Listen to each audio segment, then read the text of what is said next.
Je disais du coup bonjour à toutes et à tous. Donc aujourd'hui, on a le plaisir d'accueillir donc Adeline Fedrizzi parmi nous, qui est aujourd'hui donc une associée du cabinet de Green Conseil, mais aussi une consultante dans ce cabinet. Mais Adeline possédant plusieurs cordes à son arc, évidemment, je vais peut-être la laisser se présenter à nous. Donc Adeline, s'il vous plaît, est-ce que vous auriez la possibilité de vous présenter à nous et de nous dire ce que vous faites aujourd'hui? Adeline, c'est à vous. Ok, bonjour tout le monde, rebonjour pour certains.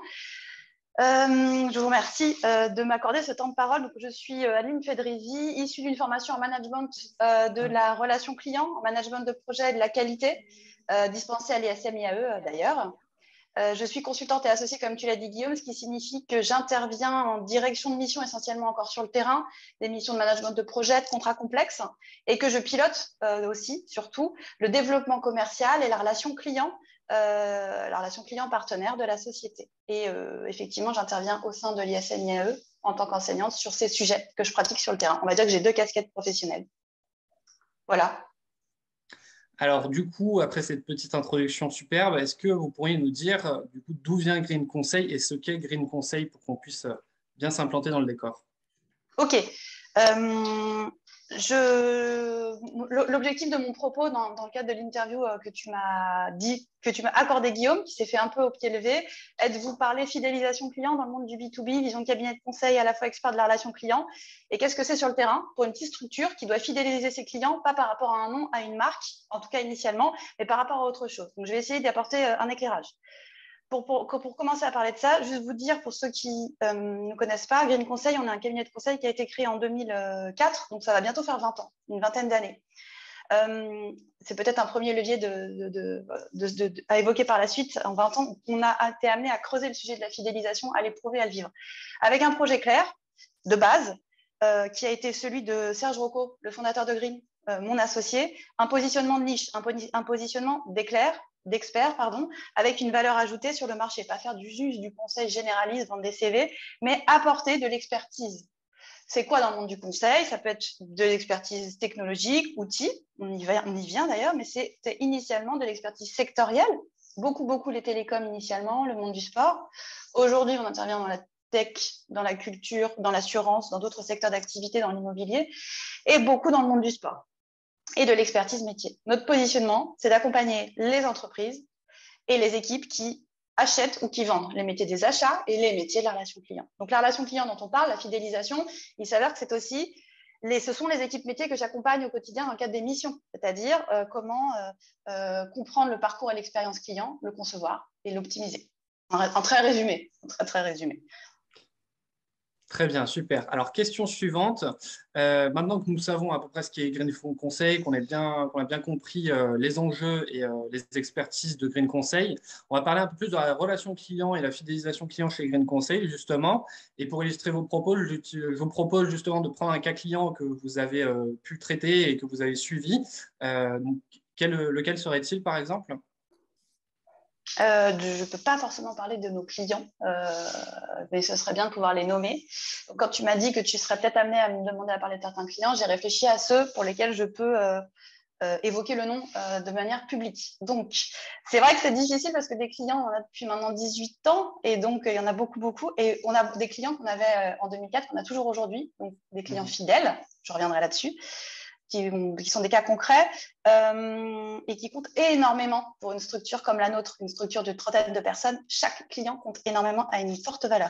Après, je peux parler de la CNP. C'est un client relativement frais, entre guillemets, récent, et c'est un peu un nouveau client avec une histoire intéressante à raconter et pour lequel j'ai le droit de raconter j'ai le droit d'en parler. Donc, la CNP, fin 2019, on a mené une petite étude de 2 mois pour les accompagner dans leur transformation digitale. C'était une direction métier, 80 personnes, 5 équipes, des responsables, des managers qui devaient passer du monde du papier au monde du numérique, à la fois pour avoir des outils à la hauteur des attentes des collaborateurs en 2022 et à la fois parce qu'aussi le siège de la société de la CNP déménageait et ils devaient transformer, je crois que c'est 17 km de boîtes de papier en un système d'information utile et pratique pour des gens qui au quotidien ont des clients internes et des clients externes. On a mené une étude et cette étude de 2 mois a fait que le client, donc on est passé, on va dire, d'un lead, d'un prospect à un client pour une étude de 2 mois, a dit « Ok, je vous fais confiance, on engage ensemble une première collaboration et on va travailler sur ce projet ». Transformation digitale, accompagnement des équipes métiers, un projet sur le papier de 7 mois qui a duré 1 an et demi. Je vous laisse en fait juste vous dire que c'était un projet informatique comme les autres, hein, on ne va pas se mentir. On avait donc une équipe projet constituée de nous, on était 3 griniens. J'étais là en direction de mission et un binôme avec le chef de projet côté client et nous, notre chef de projet. C'est devenu une équipe très soudée et face à des retards informatiques côté client et aussi côté autres partenaires, on a quand même réussi à porter à bout de bras le projet au bout d'1 an et demi et à finir de manière extrêmement satisfaite. On a fait un kick-off de sortie dans les rires, dans la joie, avec beaucoup de satisfaction client, très sincèrement, malgré les difficultés. Et donc, c'est pour voilà, je pense qu'on parlait de satisfaction. Un dérapage planning sur lequel on avait quand même un peu alerté d'une demi-année et on termine avec un client satisfait. Donc, on peut dire que c'est une réussite malgré tout, évidemment. Et si on recentre un petit peu sur le contexte du temps, sur la période pendant laquelle vous avez travaillé avec ce client, ça se déroulait à peu près quand je suppose que c'était pendant le Covid, par exemple. C'était dans quelle période, dans quel moment du Covid? C'est simple, on a démarré quand on a dû arrêter d'aller se rencontrer les uns des autres. On devait faire un espèce de kick-off avec peut-être 150 personnes. Et en fait, on nous a dit, bah non, tout le monde ne peut plus travailler ensemble. Découverte de la visio. On devait monter des ateliers expérientiels, accompagnement au changement, un projet très centré humain. Concevoir un outil, c'est concevoir une expérience collaborateur, une expérience client, une expérience utilisateur. Qu'est-ce qu'on fait? Bah, en fait, je dirais qu'une des clés, en tant que cabinet de conseil, mais je pense que c'est une façon de voir la vie aussi, c'est la transparence. Il y a des problèmes, il y a des difficultés, on les évoque. C'est la discussion, c'est l'échange et c'est être orienté solution. Ça, je pense que c'est vraiment une posture consultant, chercher des solutions au travers d'échanges, pas toujours simple, pas toujours facile, mettre des mots sur les difficultés et sur les risques pour avancer à construire ensemble. Ça aussi, je pense que c'est une clé, la co-construction. Qu'on soit dans le B2B, dans ce qui me concerne, ou dans le B2C, co-construire d'une manière ou d'une autre une expérience, une solution, un produit ou un service avec le client, c'est garantir que la solution finale délivrée corresponde en tout cas à ce qu'il a demandé, essayé, ou qu'il se sent intégré à celle-ci et ça favorise son adhésion, quel que soit, je dirais, le produit ou le service. Et donc, trouver ensemble des solutions, et on a trouvé des solutions, mais on s'est même épaté les uns les autres, on a été formidables, on s'est découverts. Nos rendez-vous en visio sont devenus des team building pour des gens qui étaient isolés partout en France, et c'était génial. Très bien. Du coup, en vient une nouvelle question. Pour vous, finalement, c'est quoi la relation client chez Green Conseil, selon vous? Alors, pour des personnes qui sont autour de cette visio, que ce soit des partenaires institutionnels au sein de l'ISMIAE ou certaines marques, je vais parler en toute transparence et en toute honnêteté parce que vous, M1, M2, partenaires, clients, prospects, vous nous connaissez pour certains déjà. Donc, un client satisfait,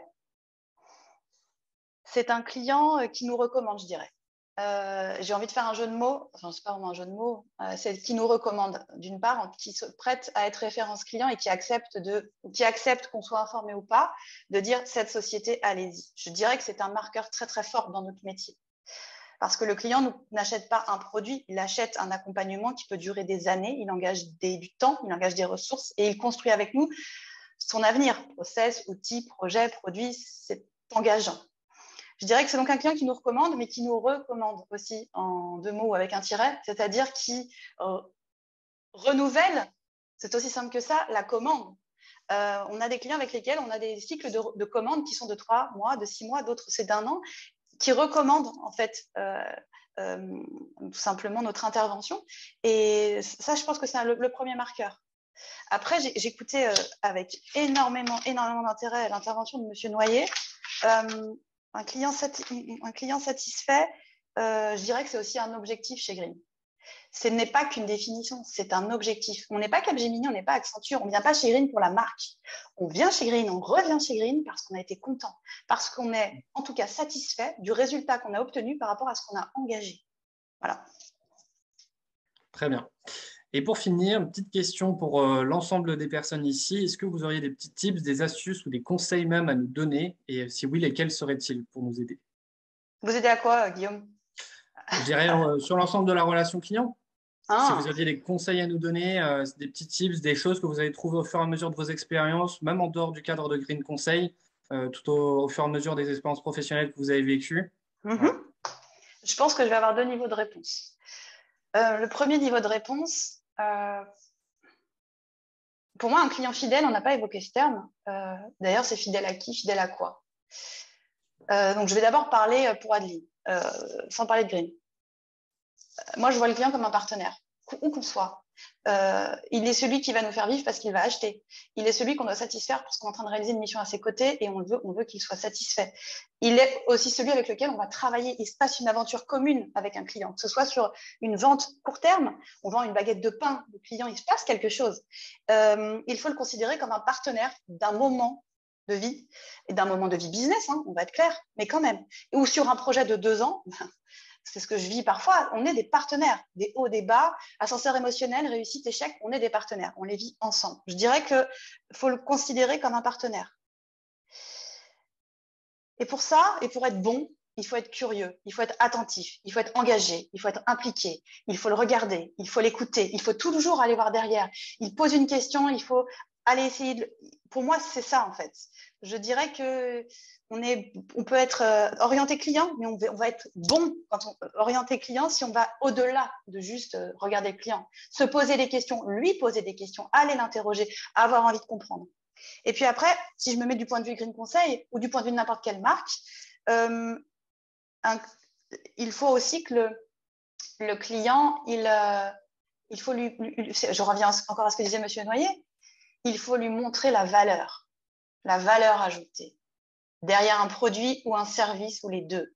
C'est quoi, comment on le soigne le client, comment on apporte, comment on le comprend, ses préférences, ses douleurs, comment on soigne ces sujets-là, comment on les nourrit, ses préférences, comment on soigne ses douleurs, comment on a une valeur ajoutée sur notre marché. Je dirais que c'est ça. Il faut je pense qu'il faut aussi être fier de sa marque, fier de sa maison, convaincu de sa valeur produit ou service pour porter ça et pour être promoteur. Donc, tout se nourrit. Les collaborateurs qui sont fiers de leur marque sont des collaborateurs impliqués, engagés et qui vont défendre cette marque et ses produits et ses services vis-à-vis des clients. Et il y a évidemment un cercle vertueux à nourrir à ce niveau-là. Voilà. Très bien.